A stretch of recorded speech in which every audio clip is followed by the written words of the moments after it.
High, good morning, শুভ সকাল। কেমন আছো সবাই? আশা করছি সবাই খুব ভালো আছো আর আমিও খুব ভালো আছি। তো আজকে হচ্ছে মঙ্গলবারের সকালে আজকে বেজে গেছে হচ্ছে 10টা। আর আমি চলে এসেছি রান্নাঘরে। তো আমার স্নান টান হলো, আমি স্নান করে এলাম আর রান্নাঘর থেকে আজকে ব্লগটা স্টার্ট করছি। তো চলো এখন থেকেই আজকের ব্লগটা আমি এখন থেকেই শুরু করছি। আর এই প্রথম পাঞ্জাবে এসে আমি পালং শাক ছাড়া অন্য কোনো শাক খাবো। তো অন্য কোনো শাক তেমন পাওয়াও যায় না। কালকে পেয়েছি এই ডাঁটার শাকগুলো। তো এগুলোকে আজকে ভাজা করব। তো এগুলো দেখে আমি এত খুশি হয়েছি যে কি বলবো, কিছু বলার নেই আর।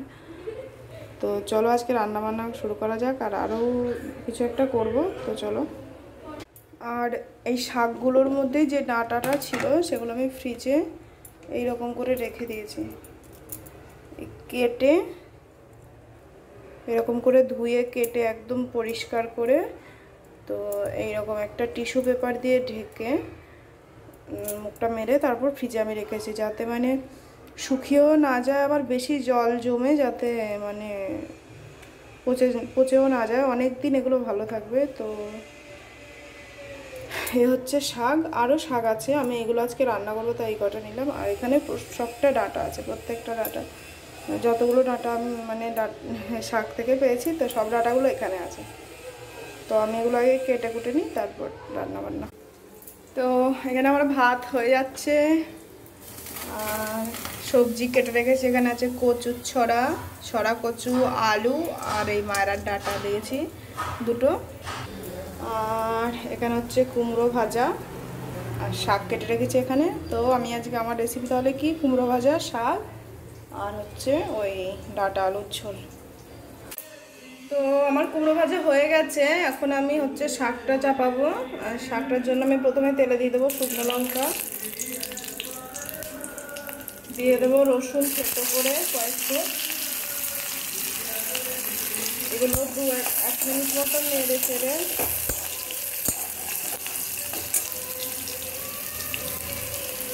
যখন রসুনটা সেন্ট বেরোবে একটু রসুন শুকনো লঙ্কা, তখন আমি দিয়ে দেবো, রসুনটা সেন্ট বেরোচ্ছে আমি দিয়ে দেবো পেঁয়াজ।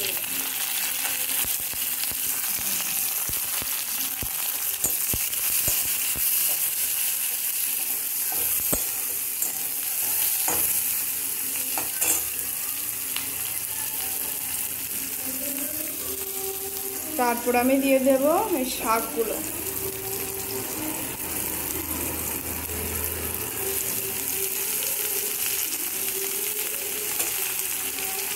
আর আমি এই শাকগুলোর মধ্যে 2টো কাঁচা লঙ্কা চিড়ে দিয়েছিলাম।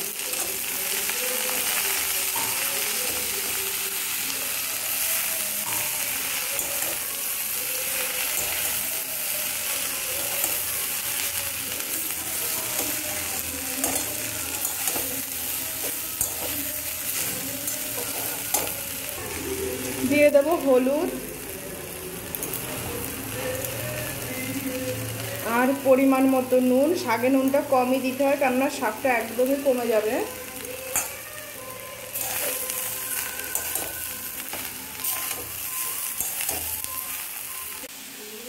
এই দেখো শাকটা, আমি কালারটা ঠিক আসছে না, এই আসছে।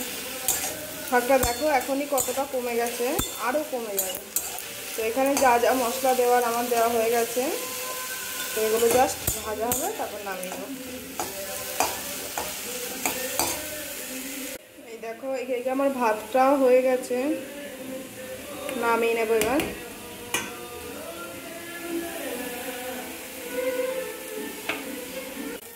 এই দেখো শাকটা হয়ে গেছে, শাকটা ভাজা হয়ে গেছে, এক কড়াই শাক ছিল। দেখো এখন ঠিকই আছে, আমরা দুজন খাবো সেই হিসাবে বেশি আছে, কেন ওই একটু কমই খায়। তো আমি এখন এটা নামিয়ে নেবো, শাকটা হয়ে গেছে। তো আমি এখন শাকটা নামিয়ে তেল দিয়েছি, তেলটা দেখো গরমও হয়ে গেছে। আমি এখন এখানে জিরে দিয়ে দেবো ফোড়ন, তারপর দিয়ে দেবো এই আলু আর কচুর ছড়াগুলো। আলু আর কচুটা খুব ভালো করে ভাজা ভাজা হবে, তারপর আমি ডাঁটা দিয়ে দেবো। নুন নুন আর হলুদ দিয়ে আমি এটাকে খুব ভালো করে ভাজা করে নেবো। আলু আর কচুগুলোকে একদম খুব ভালো করে, কারণ ডাঁটাগুলো খুবই নরম।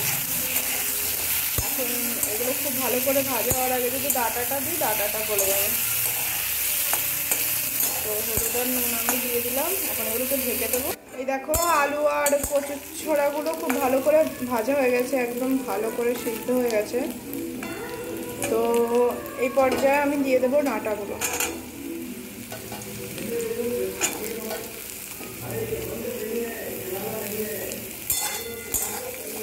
ডাঁটাগুলো কিছুক্ষণ ভাজা হতে দেবো এগুলোর সঙ্গে। ভাজা হতে হতে আমি মশলাটা বেটে নেবো, যে মশলাগুলো আমার লাগবে। কাঁচা লঙ্কা, রসুন দিয়ে দেব, গোটা জিরে, এগুলো আমি পেস্ট করে নেব। তো ডাঁটাগুলো কিছুক্ষণ ভাজা হয়ে গেল। এবার আমি এখানে বেটে রাখা মশলাগুলো দিয়ে দিচ্ছি। আমি একদম পেস্ট করে নিয়েছি, কেননা একদম পেস্ট করলে আমার মশলা ভালো লাগে না। মশলা ধুয়ে জল দিয়ে দিয়েছি সামান্য পরিমাণ কষা হওয়ার জন্য। আর দিয়ে দেবো ভেজে রাখা ডালের বড়িগুলো।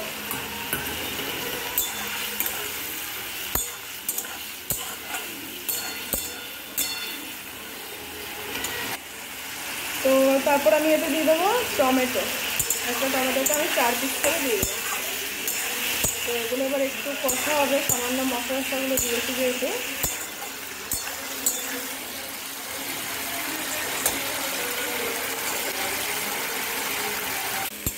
তো আমার সবজিগুলো খুব ভালো করে কষা হয়ে গেছে। এখন আমি দিয়ে দেবো একটা জল।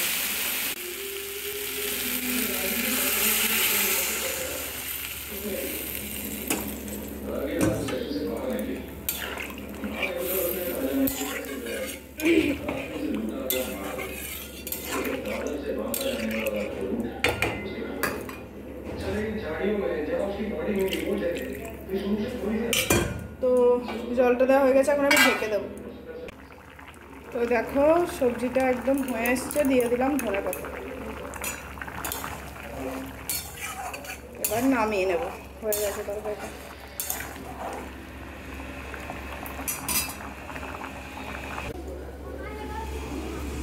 দেখো এত রোদের মধ্যে বৃষ্টি পড়ছে।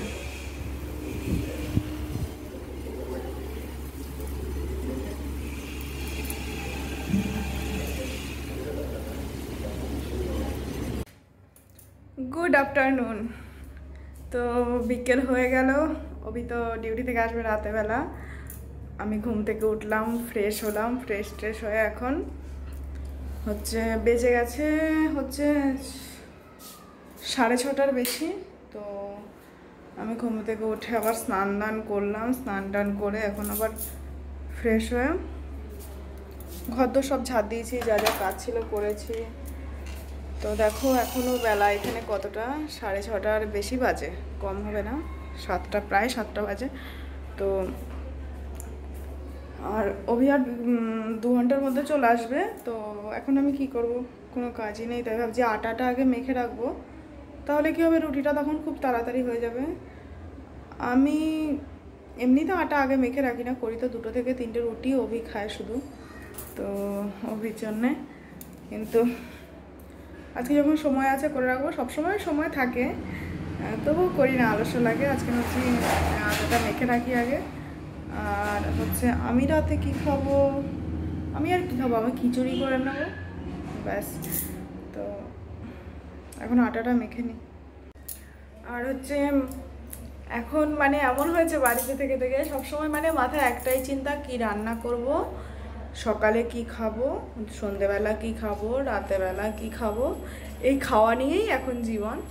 আর মাঝে মাঝে ভাবি যে আমরা তো শুধু বাইরে যেতে পারছি না, আমাদের খাওয়া দাওয়া কোনো কিছুই পাল্টায়নি, আমরা যেমন করে চলছিলাম তেমনই চলছি, সব কিছুই ঠিক আছে, শুধু কি মাছটা খেতে পাচ্ছি না, তাও কী জন্য না আনতে পারছি না। তাই কিছু কিছু মানুষ আছে ভাত খেতে পাচ্ছে না, বা যা ভাত বা রুটি খেতে পাচ্ছে না, মানে খিদের জন্য ওদের সময় কাটছে না, মানে পুরোটা দিন কাজ নেই, তো খাওয়া নেই, কিছুই নেই। তো সেই সবগুলো ভাবলে খুবই খারাপ লাগে, কিন্তু কিছু করার নেই। যেমন করে যারা পারছে সাহায্য করছে। অভি যেহেতু সরকারি এমপ্লয়, সরকারি চাকরি করে, তো ওর স্যালারি থেকেও কাটছে, তো অনেক রকমভাবে। তো সেটা ভাবলে মনে হয় আমরাও সাহায্য করছি। তো সমস্ত সরকারি চাকরি যারা করছে, ডিফেন্স লাইনে বলো, আদার্স আমি জানি না, ডিফেন্স লাইনে যারা করছে সবার থেকেই কাটছে প্রত্যেক মাসে একদিনের মায়না, আরও আদার্স নানানভাবে কাটছে। তো যাই হোক, সেগুলো ভাবলে মনে হয় না আমরাও দেশের জন্য কিছু করতে পারছি। অভি করছে, আর উপরন্তু অভি তো দেশের জন্যই করছে, সেটা আর কি বলবো। তো যাই হোক, মানে মাঝে মাঝে কেমন লাগে যে বিকেলবেলাটা হলে, যে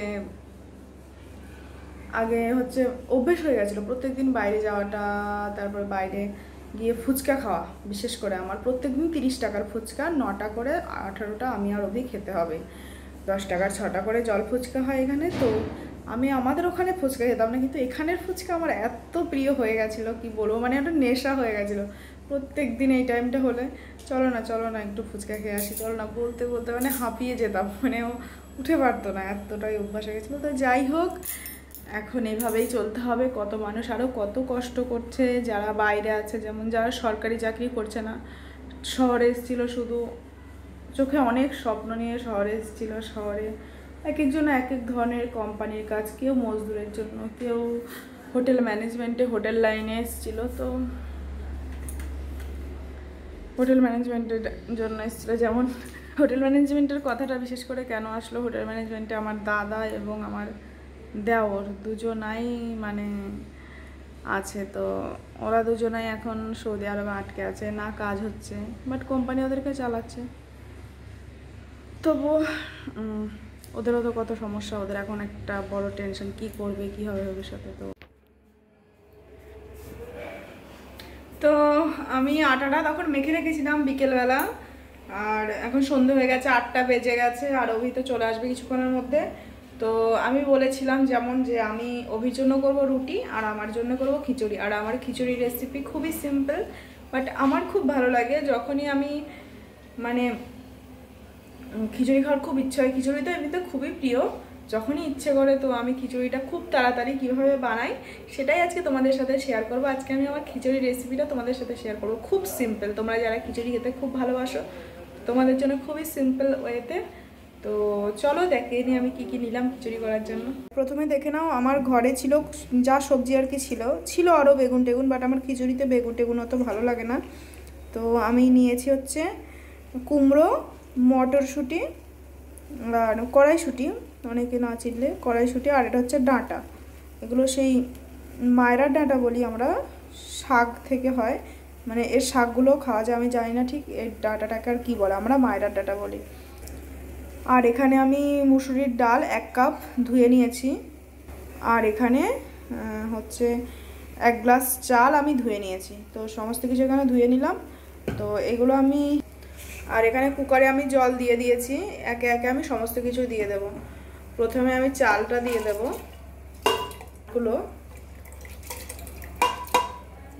এরকম জলটা দিয়ে ডালটা ধুয়ে দিয়ে দেবো বাটিতে। তো আমি চাল ডাল দিয়ে দিলাম। তো আমি এবার সবজিটাও দিয়ে দেবো।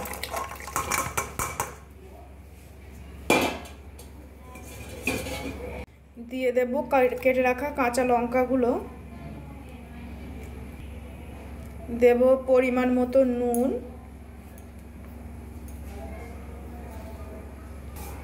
দিয়ে দেব হলুদের গুঁড়ো,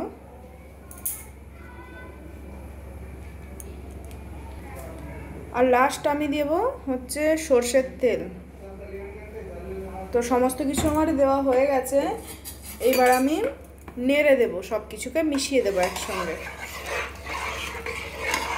তো সব কিছু মিশিয়ে দিলাম আমি, তেল, নুন, হলুদ যা যা কিছু আমার দেওয়ার ছিল এই মুহূর্তে সব কিছু আমি দিয়ে দিয়েছি। তো এখন আমি মুখটা মেরে নেব।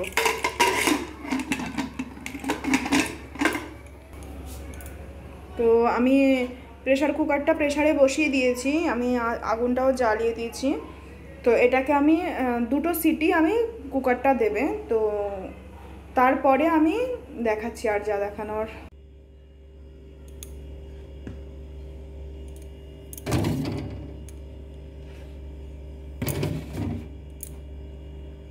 দুটো সিটি দেওয়ার পরে মুখটা খুলে আমি আবার খিচুড়িটাকে বসিয়েছি। টমেটো দিলাম,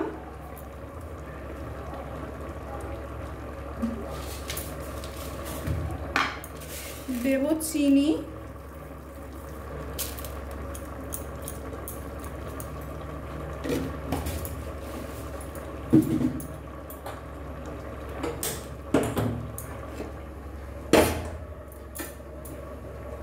তো চিনিটা দেওয়ার পর আমি খিচুড়িটা ওই পাশে বসিয়েছি। রান্নার খিচুড়িটা কত কিছুক্ষণ হবে, টমেটোটা হতে হবে তাই।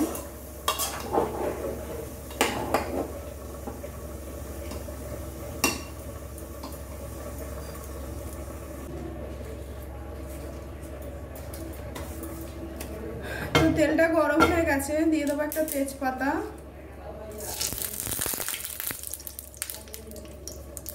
দুটো শুকনো লঙ্কা, খানিকটা গোটা জিরে আর খানিকটা কালো জিরে। তো ফোড়নটা ফুটে গেলে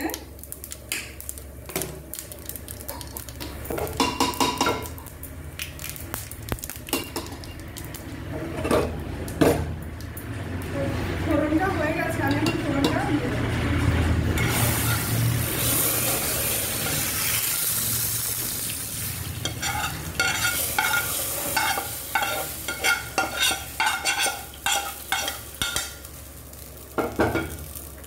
তো ফোড়নটা আমি এখানে দিয়ে দিলাম, আর 4-5 মিনিট হবে, তারপর রেডি আমার খিচুড়ি। তো দেখতে পাচ্ছ খুব তাড়াতাড়ি হয়ে যায় এই খিচুড়ি, আর আমি রুটি করবো কয়েকটা, ব্যাস আমার হয়ে যাবে। তো হয়ে গেছে খিচুড়ি আমার। তো এইরকমই, আমি কোনো মশলাপাতি দিই না খিচুড়িতে খুব একটা। তো আরও অনেক রকমই আমি করি খিচুড়ি, ডিম দিয়ে, বাট আজকে করিনি, আজকে সিম্পল করেছি। আর খিচুড়িটা আমি অনেকটা করেছি, এটা আমি ফ্রিজে রেখে দেবো। আমি প্রথমেই বলেছি আমার খিচুড়ি খেতে খুবই ভালো লাগে, তাই আমি ফ্রিজে রেখে দেবো। যখনই আমার কিছু খেতে ইচ্ছা করবে তো আমি খিচুড়িটা খেয়ে নেবো, বারবার সবসময় রাঁধতে হবে না।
বলেছিলা?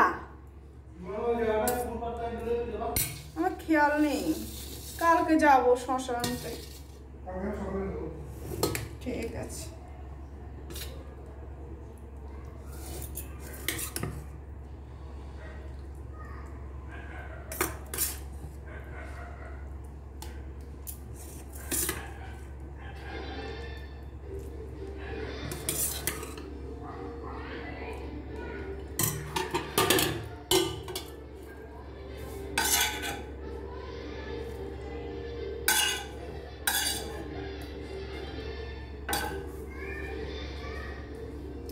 তো আমাদের রাতের খাওয়া রেডি, সব বাড়াও হয়ে গেছে, এখন খাবো।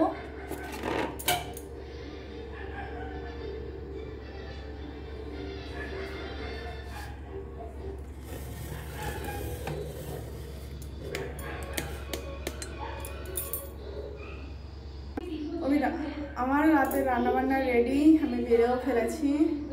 এটা হচ্ছে আমার খিচুড়ি আর ডিম ভাজা, আর এটা হচ্ছে অভি দুপুরের সবজি আছে, আর ডিম ভাজি, রুটি আর কাঁচা পেঁয়াজ।